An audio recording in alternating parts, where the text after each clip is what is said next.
The shipping manifest clearly stated research specimens, handle with extreme care, but nobody bothered to read the fine print. Dr. Sam Bennett watched the cargo containers float through the airlock of the research vessel Aurora's Edge, each one labeled with neat little tags that meant absolutely nothing to the alien crew members. Supervising the transfer, Sam had been waiting 3 months for this shipment from Earth. The Galactic Council had finally approved his request to study Earth fauna in a controlled space environment. What they didn't know was that Earth's definition of controlled and the galaxy's definition of controlled were about as compatible as fire and oxygen. The first few containers held exactly what everyone expected. Lab rats scurried around in their clear boxes. Hamsters ran on their wheels, and a few rabbits sat quietly munching on synthetic carrots. Chief Security Officer Nala clicked her mandibles approvingly as she checked each container against her list. The tall insectoid Kepler had dealt with research animals before, and these seemed perfectly normal. Then they opened container number 5. The creature inside looked like someone had taken a small bear, flattened it slightly, and given it the attitude of a drunk pirate. It was mostly black with white stripes running down its back, and it was currently trying to bite through the supposedly indestructible containment glass with teeth that seemed far too sharp for something so small. "What exactly is that thing?" asked engineering lead Bren, his crystalline skin shifting through worried purple hues. The methodical Vorthak preferred order and predictability, and this small Earth creature radiated neither. Sam consulted his datapad and tried to keep his voice casual. "That's a honey badger, species name Mellivora capensis. We call this one 5 because he's specimen number 5. It looks angry," Nala observed, watching as 5 switched from biting the glass to systematically testing every corner of his container with his claws. "Oh, he's not angry," Sam replied cheerfully. "That's just how honey badgers are. They don't really get angry. They don't get scared either. They just are." Bren's crystalline features shifted into what might have been confusion among his species. "I don't understand. What emotional state is it in then?" Sam thought about this for a moment. Imagine if you took the concept of "I don't care" and gave it teeth and claws. That's basically a honey badger. As if to demonstrate this point, 5 had found the container's air filtration grate and was methodically unscrewing it with his claws. The grate was supposedly tamper-proof, designed to resist the efforts of any known research specimen. "Should we be concerned?" Nala asked, watching 5 work with the focused intensity of a professional safecracker. "Probably," Sam admitted. But before he could explain further, 5 had removed the grate entirely and was squeezing through an opening that seemed physically impossible for his body size. Alarms started blaring as 5 hit the cargo bay floor running. The honey badger paused for exactly 1 second to survey his new environment, decided it was acceptable, and immediately began exploring the nearest wall panel with his claws. "Security Protocol 7, Nala barked into her communicator. "Escaped research specimen in cargo bay 2. 6 Kepler security officers arrived within minutes, armed with standard containment nets and tranquilizer guns. They spread out in a standard formation that had successfully contained everything from escaped laboratory mice to rampaging Andromedan war beasts. 5 looked at the security team with what could only be described as mild interest, then casually bit through the power cable connecting the cargo bay's main lighting system to the ship's electrical grid. The bay plunged into emergency lighting as sparks flew from the severed cable. 5, completely unbothered by the electrical discharge that should have killed him, continued his exploration of the wall panel. "How is it not dead?" Bren asked in genuine bewilderment. "That cable carries enough current to power a small city." "Honey badgers are notably difficult to kill," Sam explained as he watched 5 discover the ventilation intake and begin squeezing into it. "They've been recorded surviving snake bites that would kill a horse, fighting off lions, and breaking out of every enclosure humans have ever built for them." "Every enclosure?" Nala repeated, her mandibles clicking nervously. "Every single one," Sam confirmed. "We stopped trying after the incident at the San Diego Zoo, where one learned to hotwire the maintenance vehicles. 5 had disappeared entirely into the ventilation system, leaving behind 6 confused security officers and 1 very worried engineering officer. "Where will it go?" Bren asked, his skin now cycling through rapid color changes that indicated extreme stress among his people. Before Sam could answer, they heard the distinctive sound of metal being torn apart. coming from somewhere deep within the ship's infrastructure. Everywhere, Sam said simply. Over the next 6 hours, Five conducted a comprehensive tour of the Aurora's edge. He appeared in the mess hall, where he ate through 3 supposedly impenetrable food storage containers before anyone noticed. He showed up in Engineering Section C, where he somehow managed to open a sealed maintenance panel and sample the lubricants inside. The ship's computer logged 17 separate security breaches, each one lasting exactly as long as it took Five to decide he was bored with that particular location. The crew tried everything. They set up motion sensors, but Five seemed to know exactly where they were and avoided them with casual ease. They put out food to lure him back to the cargo bay, but Five had apparently found the ship's food supplies far more interesting than anything they could offer. They even tried playing recorded honey badger mating calls over the ship's communication system, which only seemed to effuse Five. By the end of the first day, Five had been spotted in every major section of the ship except the bridge, and Sam was beginning to suspect that was only because Five hadn't found it interesting enough to visit yet. Nala found Sam in his quarters, reviewing footage of Five's various appearances throughout the ship. "Dr. Bennett," she said, her voice carrying the tone of someone who had reached the end of their patience, "we need to discuss the parameters of this research project." "I understand your concerns," Sam replied, watching a recording of Five casually dismantling a door lock mechanism that had taken Vorthak engineers 3 years to design. "But I should point out that Five is actually behaving quite normally for his species." "This is normal?" Nala gestured at the screen, where Five was now using the dismantled lock components to build what appeared to be a small fort in one of the storage rooms. "Completely normal," Sam confirmed. "If anything, he's being quite well behaved. Usually they're much more destructive." Nala's mandibles clicked in a pattern that Sam had learned meant she was reconsidering every life choice that had led her to this moment. "Doctor," she said finally, "exactly how many more of these creatures do you have in storage?" Sam checked his manifest again. "Just the one honey badger. The rest are all much more manageable." "Good," Nala said, relief evident in her voice. Although, Sam added thoughtfully, "I did put in a request for a wolverine next month." The sound Nala made wasn't quite a scream, but it was close. The maintenance log for the Aurora's edge had never been so interesting to read. In the 2 weeks since Five's arrival, the entries had evolved from standard technical reports to what amounted to a daily chronicle of impossible events. Day 3 had brought the discovery that Five could somehow compress his body to fit through spaces that violated basic physics. The ventilation system, designed with precisely calculated dimensions to prevent any unauthorized access, had become Five's personal highway network. Engineering crews would find his claw marks in areas that required special equipment just to reach. Day 7 marked the first food storage incident. The mess hall's steel containers, rated to withstand meteor impacts and designed to keep out everything from space pirates to hungry Andromedan bears, had been opened like tin cans. Not broken or destroyed, but methodically opened, as if Five possessed some innate understanding of their locking mechanisms. By day 10, Five had somehow accessed the ship's internal communication system.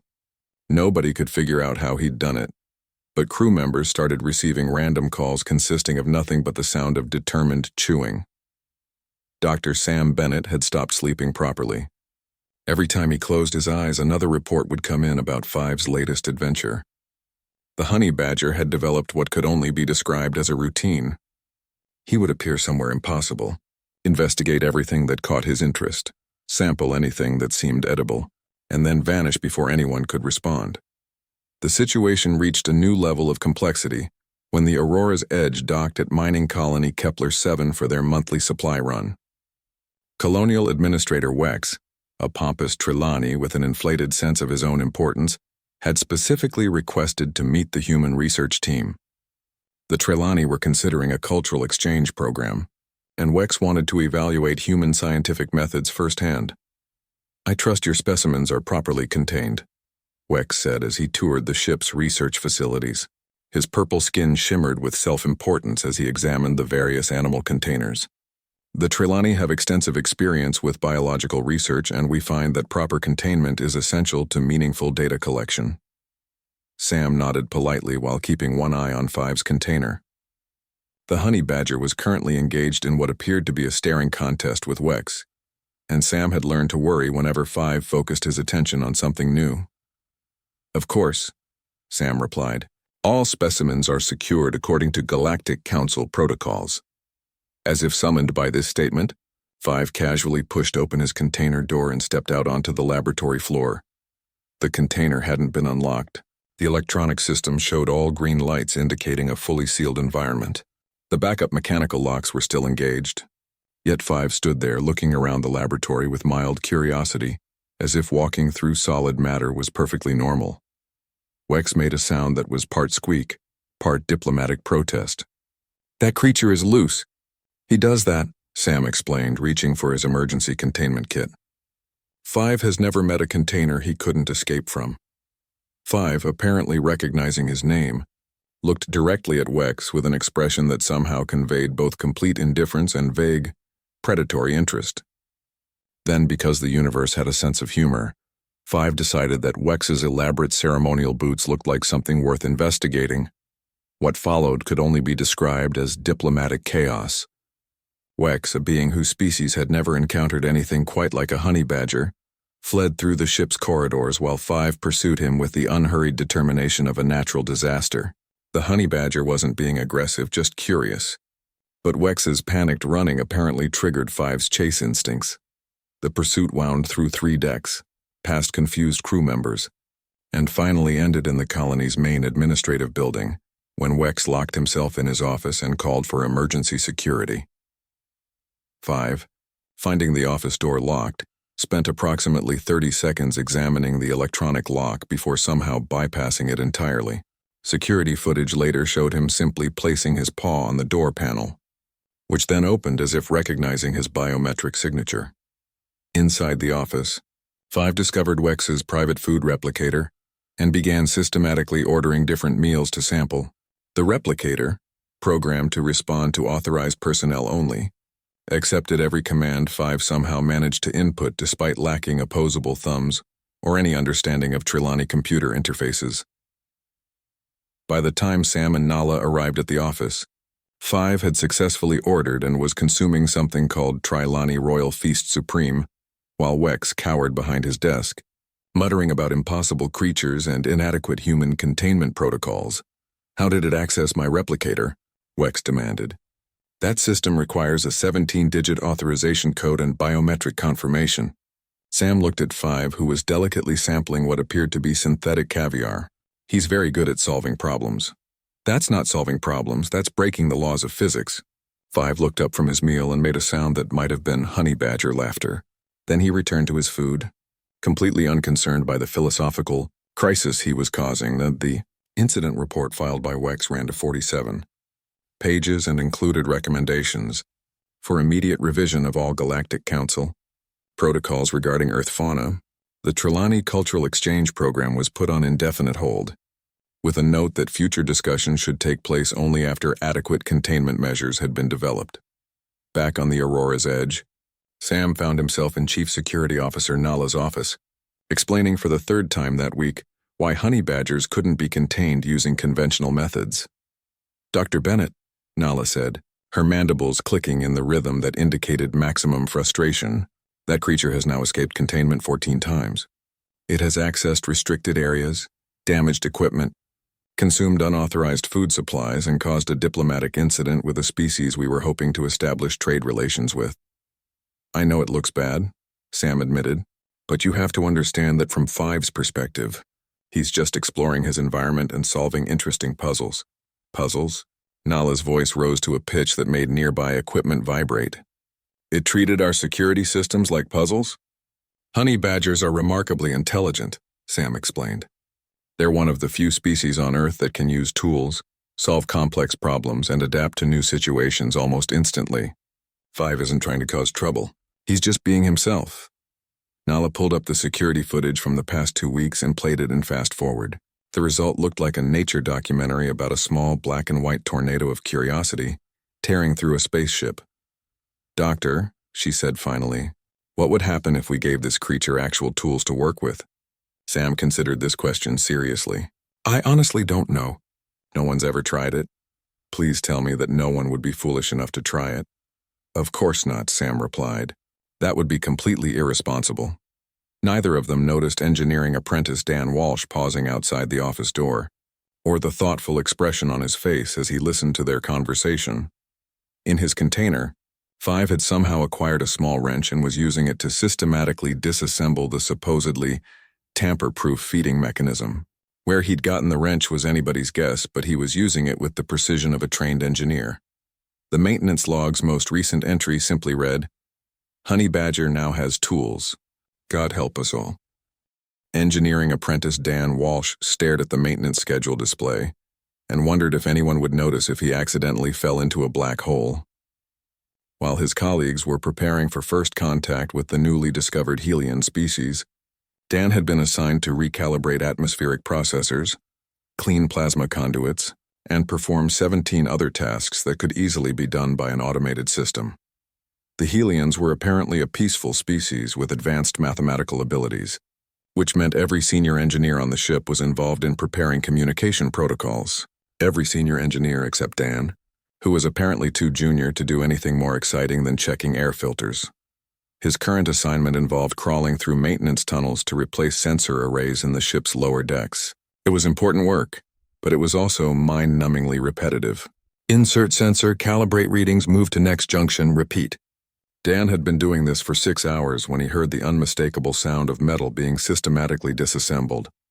Following the sound led him to Maintenance Junction 7, where he discovered Five working on an access panel with intense concentration. The Honey Badger had somehow acquired a complete set of tools and was using them to carefully remove each component of the panel's locking mechanism. "Well, that's new," Dan said aloud. Five looked up at the sound, studied Dan for a moment, then returned to his work. Unlike everyone else on the ship, Dan didn't seem particularly worried about Five's activities, which the Honey Badger apparently found acceptable. Dan watched as Five successfully opened the panel and began investigating the contents. The Honey Badger's approach was methodical and careful, nothing like the random destruction everyone assumed he was causing. Five was actually quite good at this. "You know what you're doing, don't you?" Dan said, settling down to watch. "Everyone thinks you're just breaking stuff, but you're actually figuring out how it all works." Five paused in his exploration and looked at Dan again, this time with what might have been approval. Then he returned to the panel and began carefully reassembling everything exactly as he'd found it. Dan had seen enough engineering students to recognize good technique when he saw it. Five's tool use was precise, his problem-solving approach was logical, and his understanding of mechanical systems was surprisingly sophisticated. More importantly, Five seemed to genuinely enjoy the work. An idea began forming in Dan's mind. It was probably a terrible idea, but Dan was bored enough to find terrible ideas appealing. "Want to help me with something?" he asked Five. Five tilted his head in what Dan chose to interpret as interest. Dan pulled out his diagnostic tablet and showed Five the maintenance schedule. "I've got about 40 more sensor arrays to install, and half of them are in spaces that are really annoying to reach. You're good at getting into tight spaces." Five examined the tablet with surprising focus, then looked at Dan's toolkit. After a moment of consideration, he selected a sensor calibration device and held it up questioningly. "Yeah, that's the one," Dan confirmed. "You attach it to the blue connector, wait for the green light, then move to the next junction." What happened next violated about 17 different safety protocols and probably a few laws of nature. Five not only understood Dan's instructions, he improved on them. The Honey Badger found more efficient routes through the maintenance tunnels, identified connection points that Dan had missed entirely, and completed each installation faster than Dan could have managed alone. More impressively, Five seemed to understand the purpose of what they were doing. When they encountered a sensor that was reading incorrectly, Five spent several minutes investigating the problem before pointing out a loose connection that Dan hadn't noticed. "You're actually better at this than most of the apprentices," Dan admitted as they finished the 7th installation. "Want to try something more interesting?" Over the next few days, Dan and Five developed an unusual partnership. Dan would explain the basic principles of whatever system they were working on, and Five would find creative solutions to problems that hadn't occurred to the engineering textbooks. Five learned to operate diagnostic equipment, understand schematic displays, and even perform basic welding operations. Dan learned that honey badgers were excellent at thinking outside conventional parameters and had no respect for impossible solutions. The partnership might have continued indefinitely if Five hadn't discovered the ship's weapons locker during one of his independent explorations. Dan found Five in Storage Base C, carefully examining a pulse rifle that he'd somehow removed from its security mounting. The honey badger was holding the weapon correctly, which was disturbing, and appeared to be studying its construction with professional interest. Okay, that's probably not a good idea, Dan said, reaching for the rifle. Five looked at him and made a sound that Dan had learned meant, "But this is interesting." "I know it's interesting, but that's a weapon, not a tool." Five tilted his head and pointed at the rifle's power coupling, then at Dan's welding torch. His meaning was clear. What was the difference between a device that produced controlled energy bursts for construction and one that produced controlled energy bursts for other purposes? Dan realized he didn't have a good answer to that question. "The difference is intent," he said finally. "Tools are for building things. Weapons are for destroying things." Five considered this, then carefully returned the rifle to its mounting. But Dan noticed that the honey badger spent several more minutes studying the weapon's design before losing interest. That night, Dan lay in his bunk thinking about the philosophical implications of teaching tool use to a species that didn't distinguish between construction and destruction. Five had shown remarkable restraint with the pulse rifle, but Dan couldn't shake the feeling that he'd opened a door he might not be able to close. His concerns proved prophetic when the ship's alarm system activated 3 days later. "All crew to emergency stations," came the announcement. "Unknown vessels approaching. Possible hostile intent." Dan rushed to his assigned position in Engineering Section B, where he found chaos. The ship's defensive systems were online, but several critical components had been damaged during a recent solar storm, and repair crews couldn't access them safely while under potential attack. Through the viewport, Dan could see 3 unmarked ships moving into attack formation. The Aurora's Edge was a research vessel, not a warship, and their defensive options were limited even under the best circumstances. "Shields are at 60%, reported engineering lead Bren over the communication system. "We can't access the primary generator to make repairs without exposing crew to radiation." Dan looked at the repair requirements and realized that the damaged components were located in sections that required someone small, brave, and completely unconcerned by danger to reach them.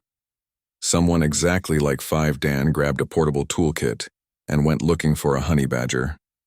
He found Five in his usual spot, systematically disassembling a maintenance panel that he'd apparently found insufficiently interesting the first time around. "Five," Dan said urgently. "I need your help with something important." Five looked up from his work, assessed Dan's expression, and apparently decided that whatever was happening was more interesting than maintenance panels. "We need to fix the shield generators," Dan explained, showing Five the schematic on his tablet. "But they're in a place where humans can't safely go." Five studied the display, then looked at Dan's toolkit.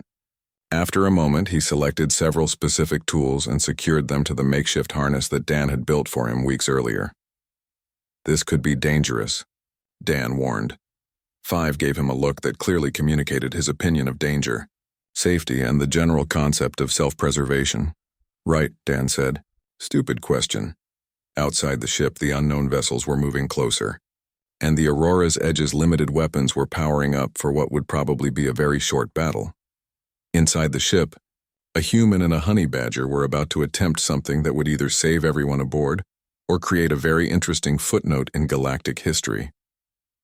Dan had the uncomfortable feeling that it might be both.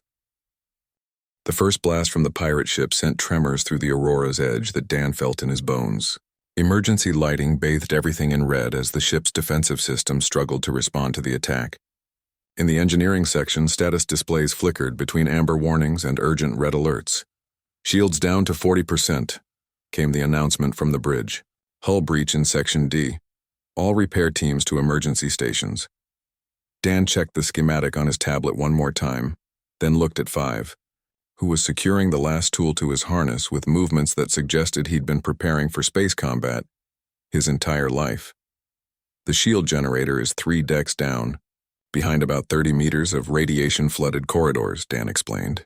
"You'll need to access it through the maintenance shafts, replace the damaged coupling, and get out before the radiation exposure becomes lethal. 5 examined the route Dan had traced on the display, then pointed at a section of the ship's blueprint that Dan had marked as impassable. "That's a waste disposal chute," Dan said. "It's too narrow for anyone to fit through." 5 gave him a look that suggested Dan still didn't understand honey badger capabilities despite weeks of evidence. "Right," Dan corrected himself. "It's too narrow for anyone except you." Another blast rocked the ship stronger this time. Through the communication system, they could hear Chief Security Officer Nala coordinating defensive efforts. But the Aurora's Edge wasn't built for this kind of fight. 5 adjusted his harness one final time, picked up the replacement coupling that weighed nearly as much as he did, and headed for the nearest access panel. "5," Dan called after him. "Be careful." The honey badger paused and looked back at Dan with an expression that clearly said careful wasn't in his vocabulary. But he appreciated the sentiment. What happened next would later be described in engineering reports as impossible, and in security footage as like watching physics give up. 5 somehow compressed himself and his equipment into the waste disposal chute, which according to every measurement was physically too small to accommodate his body mass. Dan tracked 5's progress through the ship's internal sensors, watching as the honey badger navigated a route that took him through spaces that weren't supposed to exist, past systems that should have been lethal to organic life, and around obstacles that engineering crews typically needed heavy equipment to bypass. Meanwhile, the battle outside was going badly. The pirates had identified the Aurora's Edge as a soft target and were systematically wearing down its defenses. The research vessel's weapons were designed more for asteroid mining than actual combat, and they weren't having much effect against military-grade shields. "Shields at 20%, came another announcement. Weapons systems operating at reduced capacity, requesting assistance from any vessels in the area. The nearest help was 6 hours away, which might as well have been 6 years. Dan's tablet showed 5 approaching the damaged shield generator. The radiation levels in that area were high enough to kill most organic life within minutes, but 5 seemed completely unbothered by this fact as he began working on the coupling. Through the ship's engineering cameras, Dan watched 5 perform repairs that should have required a full technical team. The honey badger's approach was methodical and efficient, showing an understanding of the ship's systems that impressed even Dan, who had helped train him. "Dan, what's your status?" came engineering lead Bren's voice through the communication system. "We're reading some kind of activity in the shield generator room, but our sensors show lethal radiation levels." 5 is down there making repairs, Dan reported. 5 who? "We don't have anyone named 5 on the engineering roster." The honey badger, there, was a long pause on the communication channel. "Did you just tell me that a small Earth mammal is performing critical repairs in a radiation-flooded section of the ship?" Bren asked. "Yeah, and he's doing a better job than most of our regular crews would," Dan replied, watching 5 complete the coupling replacement and begin testing the connections. Another pause. "Longer this time? I'm going to pretend I didn't hear that," Bren said finally. "Just tell me when the shields are back online." 5 finished his work and began making his way back through the ship's infrastructure. The route he chose was different from the one he'd used going in, apparently because he'd identified a more efficient path during his repairs. On Dan's tablet, the shield generator status display flickered from red to amber, then finally to green. "Shield generators are back online," Dan reported. "Confirmed," came the response from the bridge. "Shields now at full power. Unknown how, but we're reading normal operating parameters across all systems." The change in the battle was immediate. With full shields restored, the Aurora's Edge could withstand the pirates' attacks long enough to bring its own weapons to bear effectively. The research vessel might not be a warship, but its industrial cutting beams could slice through pirate ship hulls like paper when properly focused. 5 emerged from an access panel near Dan's position, covered in radioactive dust but otherwise unharmed. The honey badger looked pleased with himself, which Dan had learned was 5's default expression after solving an interesting problem. "Good work," Dan said, checking 5 over for injuries, "though I'm pretty sure you just absorbed enough radiation to kill a small planet." 5 shrugged, which was an impressive gesture for a creature without proper shoulders.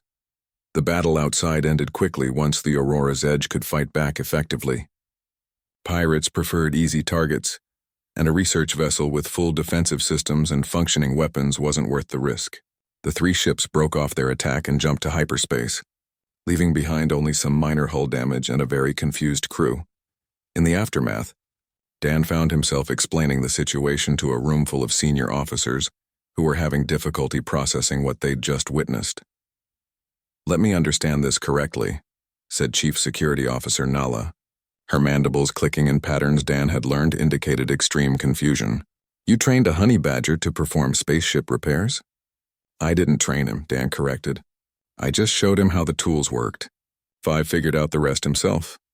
And then you sent this creature into a radiation zone that would have killed any member of this crew?" 5 volunteered, Dan said, which wasn't technically true but felt accurate given 5's enthusiasm for the project.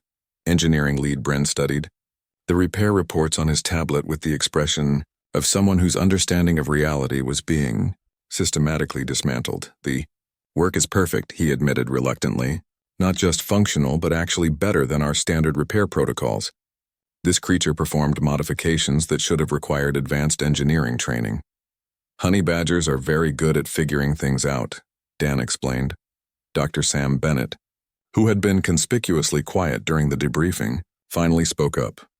"Dan," he said carefully, "what exactly have you been teaching 5? Dan realized that this was the moment when his weeks of unauthorized experimentation with an alien-adjacent Earth mammal would either be forgiven as heroic innovation or punished as catastrophic irresponsibility. "Basic tool use, mechanical principles, and problem-solving techniques," he said. "Also some welding, electronics repair, and system diagnostics." "System diagnostics?" Nala repeated. "He's really good at finding problems in complex systems," Dan explained. "Better than most of our diagnostic equipment, actually." 5, who had been quietly grooming radioactive dust from his fur, looked up at the mention of his name and made a sound that might have been honey badger pride. "This creature just saved the ship," Bren said slowly, as if saying the words aloud might help him believe them, "and caused a massive security breach," Nala added, "and demonstrated problem-solving abilities that exceed most sapient species." Dr. Bennett contributed, "and somehow survived radiation exposure that should have been lethal," Dan finished. They all looked at 5, who had returned to grooming himself with complete indifference to the philosophical crisis he was causing. "What do we do now?" Nala asked. Nobody had a good answer to that question, but Dan was starting to get some ideas that probably violated even more regulations than the ones he'd already broken. Outside the ship, space was peaceful again, but inside the Aurora's edge, everyone was beginning to realize that their understanding of both Earth fauna and the definition of research specimen was about to change dramatically. The message from Galactic Council headquarters arrived exactly 48 hours after the pirate incident, which meant someone had been monitoring their communications more closely than anyone had realized. The official seal on the transmission indicated maximum priority, and the sender identification made Chief Security Officer Nala's mandibles click in patterns that indicated imminent career death. Ambassador Kira of the Zenthari Diplomatic Corps was coming aboard the Aurora's Edge to investigate potential violations of the Biological Weapons Treaty, and she was bringing a full investigative team. "This is bad," Dr. Sam Bennett said, reading the message for the 3rd time. "This is extremely bad." Dan Walsh sat in the briefing room trying to look like someone who hadn't spent the last month teaching advanced engineering to a honey badger. "How bad are we talking?" "The Biological Weapons Treaty prohibits the development, testing, or deployment of any organism or biological system for military purposes," Nala explained. "Violations can result in species-wide sanctions, trade embargoes, and complete exclusion from the Galactic Council." "But we didn't develop 5 as a weapon," Dan protested. "I was just bored and he was good at solving problems." "Try explaining that to Ambassador Kira," Sam said grimly. "The Zenthari wrote most of the biological weapons legislation. They take this stuff very seriously." Engineering lead Bren's crystalline skin was cycling through worried purple patterns as he reviewed the technical reports from the pirate attack. The repairs 5 performed were beyond the capabilities of most engineering teams. From an outside perspective, it could appear that we deliberately created a biological weapon system. 5 isn't a weapon, Dan insisted. He's just really good at fixing things. As if summoned by his name, Five appeared in the briefing room doorway, having apparently decided that the ventilation system was a more interesting route than the corridor. The honey badger looked around the room, assessed the tension level, and settled down near Dan's chair with the air of someone attending a mildly interesting lecture. "How does he keep doing that?" Nala asked. "We secured that room specifically to prevent unauthorized access." "Security systems are just puzzles to Five," Dan explained. "He doesn't see them as barriers, just interesting problems to solve." Five confirmed, this by casually pointing out that the room's supposedly secure communication panel was accessible through a maintenance hatch that nobody had thought to lock. Ambassador Kira arrived 6 hours later aboard a diplomatic vessel that made the Aurora's Edge look like a maintenance shuttle. The Zenthari ambassador was tall, elegant, and radiated the kind of authority that came from representing a species that had been manipulating galactic politics since before humans discovered fire. Her investigative team included weapons specialists, biological experts, and a legal team that Sam privately thought could prosecute a case against entropy itself. "Dr. Bennett," Ambassador Kira said as she reviewed the initial reports, "you were responsible for the Earth fauna research program aboard this vessel?" "Yes, Ambassador. The program was approved by the Galactic Council's Scientific Review Board and operates under Standard Biological Research Protocols, standard protocols that apparently include training small carnivores to perform military engineering." Sam tried to think of a response that wouldn't make things worse. The training was unauthorized and conducted by engineering apprentice Walsh during his off-duty hours. Ambassador Kira turned her attention to Dan, who was beginning to understand why diplomats were paid so much more than engineers. "Mr. Walsh, please explain how you came to believe that teaching tool use to an Earth predator was an appropriate recreational activity." Dan looked at Five, who was currently examining the ambassador's security detail with professional interest. The Zenthari guards were armed with weapons Dan didn't recognize, and Five seemed to be cataloging their capabilities with the detached curiosity of a weapons inspector. "I was bored," Dan said finally. Five was good at solving problems. It seemed like a natural fit. "You were bored," Ambassador Kira repeated. "So you decided to create what amounts to a biological weapons platform." "Five isn't a weapons platform," Dan protested. "He's a honey badger who learned to use tools. A honey badger who can perform military-grade repairs under combat conditions while surviving lethal radiation exposure." "Well, when you put it like that, it does sound impressive." Ambassador Kira was about to respond when Five decided that the conversation had gone on long enough without anyone asking his opinion. The honey badger stood up, walked over to the ambassador's chief security officer, and calmly disarmed him. The process took approximately 3 seconds and involved Five somehow bypassing both the weapon's security locks and the guard's trained reflexes. Before anyone could react, Five was holding the guard's sidearm and examining it with the focused attention of a professional weapons evaluator. "Interesting design," Dan observed, because apparently his survival instincts had completely shut down. "Is that a plasma discharge system or a particle beam?" Five looked at Dan and made a sound that clearly meant particle beam, obviously, then proceeded to field strip the weapon with movements that suggested he'd been doing this his entire life. The security guard stood frozen, staring at his disassembled weapon in the paws of a small Earth mammal, who seemed to understand its construction better than he did. "How did it know where the safety mechanisms were?" the guard asked in a voice that suggested his worldview was collapsing in real time. "Five is very good at understanding how things work," Dan explained. "He probably figured out your weapon's design just by watching you carry it." Ambassador Kira watched Five reassemble the weapon with precise, efficient movements, then politely return it to the security guard before settling back down next to Dan's chair. "Mr. Walsh," she said carefully, "exactly how long did it take you to teach this creature those skills?" "I didn't teach him weapons handling," Dan said. "I just showed him basic tool use. Five figured out the weapon stuff on his own." "In how much time?" Dan thought about this. "About 30 seconds just now." Ambassador Kira was quiet for a long moment, watching Five groom himself with complete indifference to the diplomatic crisis he'd just created. "Dr. Bennett," she said finally, "I need you to understand the implications of what I've just witnessed. This creature demonstrated the ability to instantly analyze, disarm, and reassemble an advanced weapons system that requires specialized training for most sapient species to operate safely. That's just how honey badgers are, Sam said weakly. They're very adaptable. Adaptable enough to learn complex technical skills from watching humans work? Apparently. And you discovered this because an engineering apprentice was bored? That's accurate. Ambassador Kira turned to her legal team, who were frantically taking notes and probably calculating the diplomatic fallout from this incident. The biological weapons treaty was written under the assumption that weaponizing biological systems would require deliberate, long-term development programs, she said.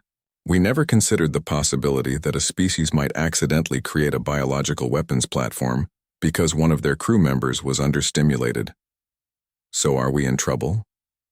Dan asked. Mr. Walsh, your species has just demonstrated the ability to take what you consider ordinary animal life and transform it into something that could revolutionize military engineering. Whether you intended this or not, the strategic implications are enormous. 5. Apparently sensing that he was the center of attention again, looked up from his grooming and made a sound that Dan had learned meant, "What's the big deal?" "The big deal," Ambassador Kira said, addressing 5 directly, "is that you represent a completely new category of potential threats that no one was prepared for." 5 tilted his head and pointed at Dan, then at himself, then made a gesture that clearly communicated, "We were just having fun." "Fun," Ambassador Kira repeated.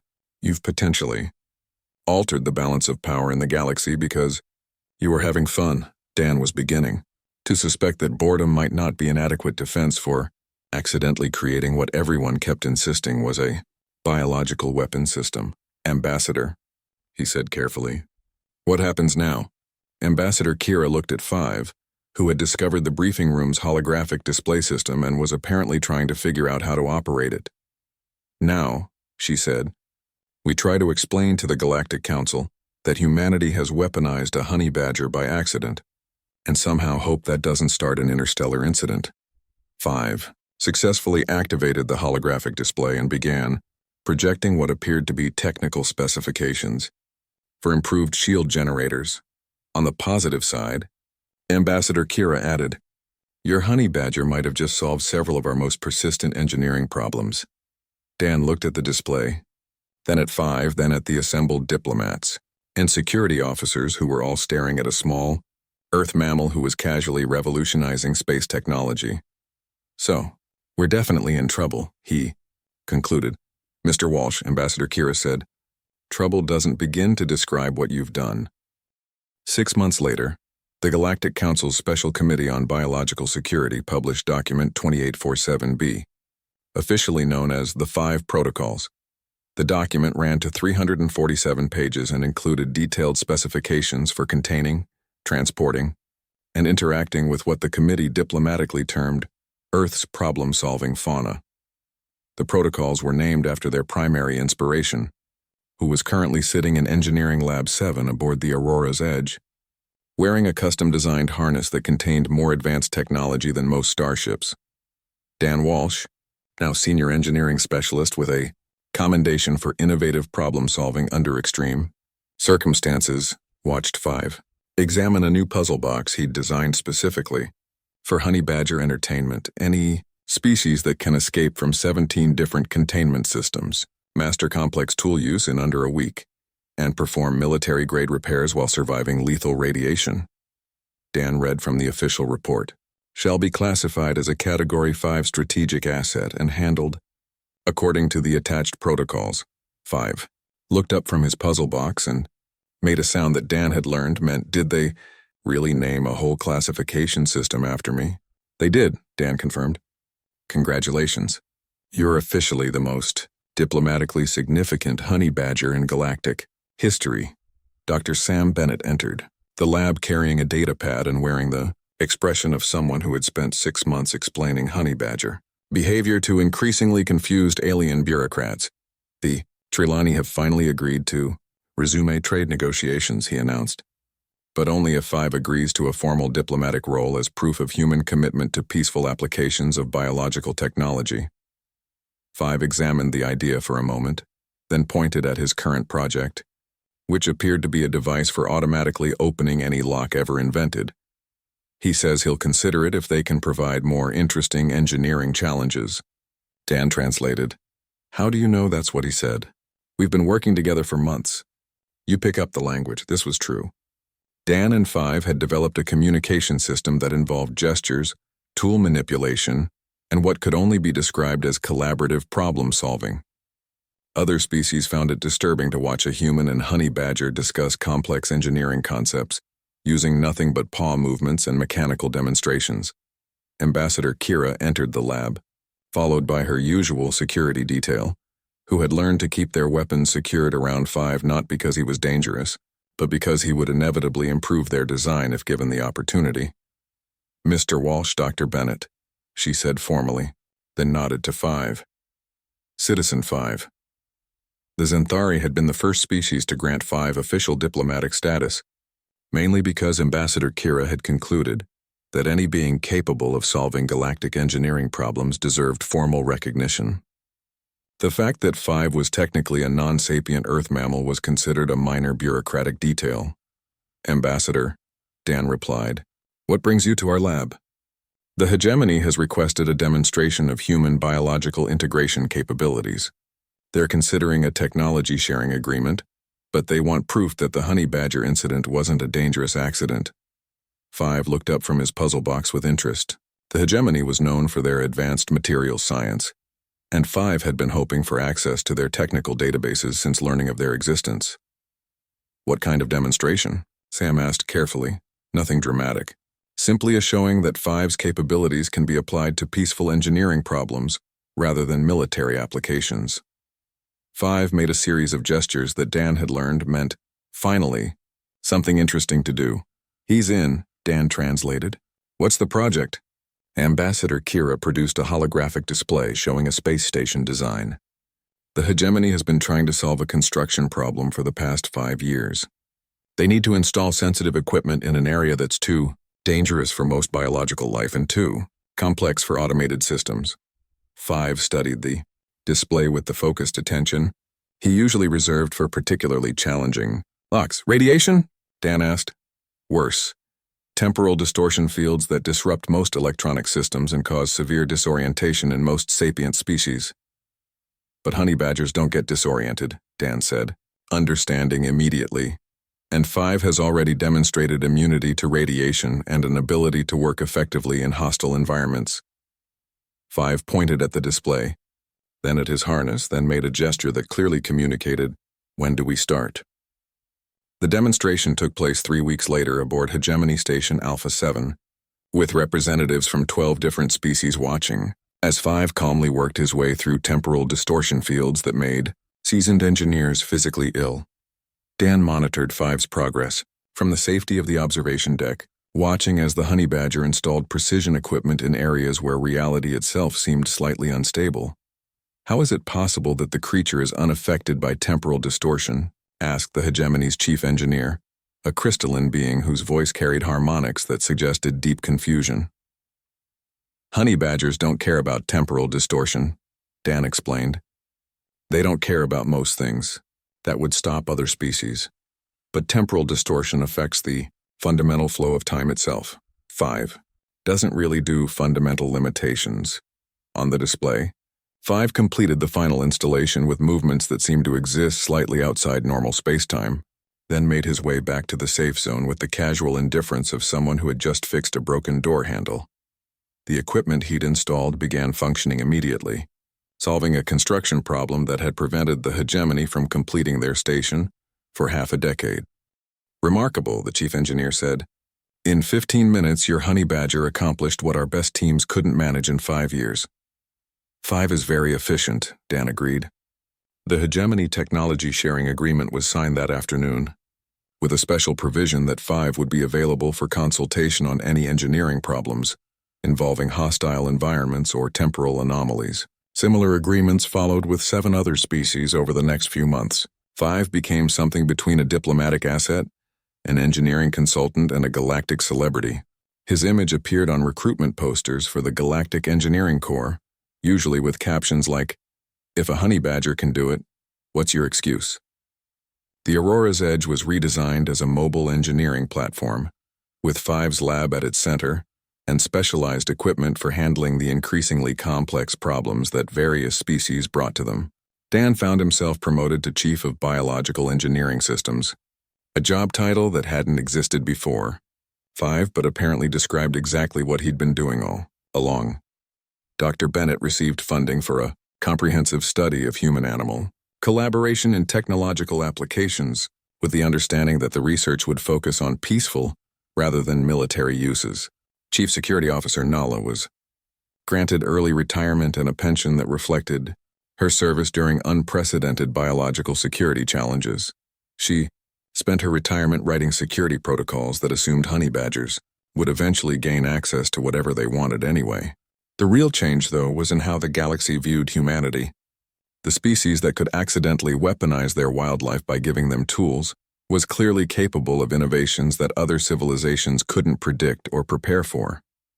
Pirates learned to avoid any ship broadcasting honey badger on board warnings, not because they feared the honey badger specifically, but because any species crazy enough to arm one was clearly capable of anything. Trade agreements with human colonies included specific provisions for biological consultation services and problem-solving fauna assistance. The Earth Wildlife Preservation Program received funding requests from dozens of species interested in studying other potentially useful Earth animals, though all requests were carefully screened for safety after the 5 incident. 5 himself seemed largely unimpressed by his fame.